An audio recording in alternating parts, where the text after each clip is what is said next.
ఏంటి ఇల్లు రిజిస్ట్రేషనా?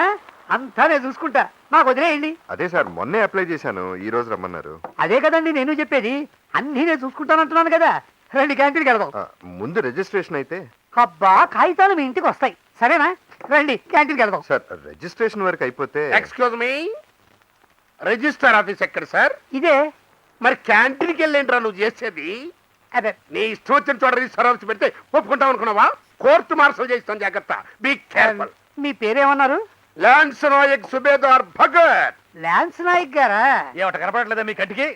చేతిలో తుపాకీ ఉన్నా కూడా పెట్టెల దొరలాగా అంత కనబడ మీ దృష్టికి. మరి కాదా?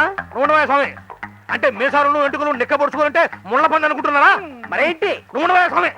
అది కావయ్యా, గబుక్కుని చూస్తే చిన్నపిల్లల చేతిలో చాక్లెట్లు పెట్టి ఎత్తుకుపోయే వాళ్ళ కనిపిస్తున్నాడా? నిచ్చోడా ఫేస్ కదా చూడాల్సిందే. మనసు చూడవే స్వామి, మనసు చూడవే స్వామి, మనసు చూడవే స్వామి. ఇదిగో నువ్వు గవర్నమెంట్ లో పనిచేస్తూ చేతిని తీసుకుంటా ఆఫీసులో నిద్రపోనే కాదను, క్యాంటీన్ నెంబర్ తిరుగునే కాదను, పంచు తిను తిరుగునే కాదను.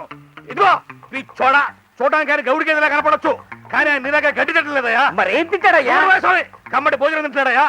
ఇది అసలు నాకు అర్థం కదా, మీ గడ్డి గట్టి కనిపిస్తాడయ్యా ఆయన. మొన్న ఈయన కూడా అంతే నానా మాట అన్నాడు, నేను ఉన్నా కాబట్టి సరిపోయింది. ఇప్పుడు నువ్వు మధ్యలో ఈయన అయిపోయాడు, నేను ఉండగానే. ఇట్లా కనుక ఊరుకుంటే రేపు పొద్దున చిన్నపిల్లలు కూడా ఏదో వచ్చాడు అని ఉన్నారు చూస్తుంటే అనరా మీరు మాత్రం ఎందుకు ఊరుకోడు?